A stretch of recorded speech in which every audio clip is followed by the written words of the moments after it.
भारत के पड़ोसी ममालिक से ताल्लुकात अच्छे नहीं, चीन से भी सरहदी तनाज़ा है। इस हवाले से बता रहे हैं साथी एंकर अली मौसम जी।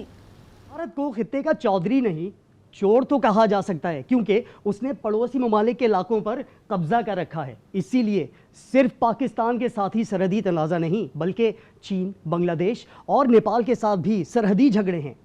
आज हम चीन और भारत की 3440 किलोमीटर तवील सरहद के तनाज़े के बारे में आपको बता रहे हैं, जिसे LAC यानी लाइन ऑफ एक्चुअल कंट्रोल कहा जाता है।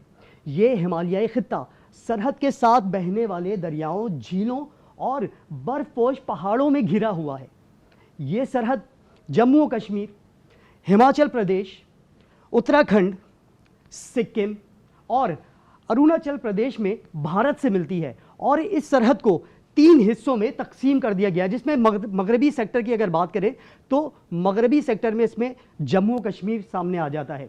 इसी तरह मिडिल सेक्टर में उत्तराखंड और हिमाचल प्रदेश है और मशरकी सेक्टर यानी सिक्किम और अरुणाचल प्रदेश शामिल है।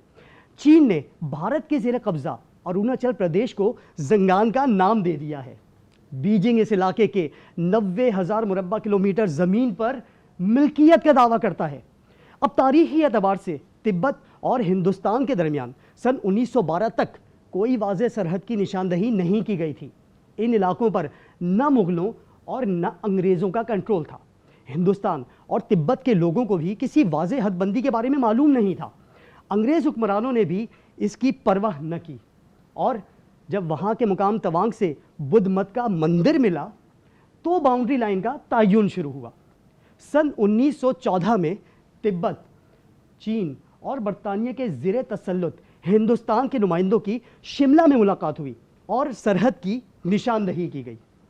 1962 में चीन और भारत के दरमियान सरहद के तनाज़े की वजह से जंग छिड़ गई थी और 63 बरस गुजर जाने के बाद भी ये तनाज़ा बरकरार है। 1996 में चीन और भारत के दरमियान इस हवाले से एक मुआहिदा हुआ। चीन ने ज़ंगनान में 27 मुकामात के नामों में तब्दीली की, जिसमें 15 पहाड़, 5 रिहायशी इलाकों, 4 पहाड़ी दर्रों, 2 दरियाओं और 1 झील का नाम तब्दील किया गया है। 2020 और 2022 में दोनों ममालिक की फौजी झड़पें हो चुकी हैं, जिसमें जानी नुकसान हुआ। अब ये हमने आपको बताया भारत और चाइना की सरहदी तनाज़े से मुतालिक। अगले एक्सप्लेनर में हम आपको भारत नेपाल सरहदी तनाज़े के बारे में बताएंगे।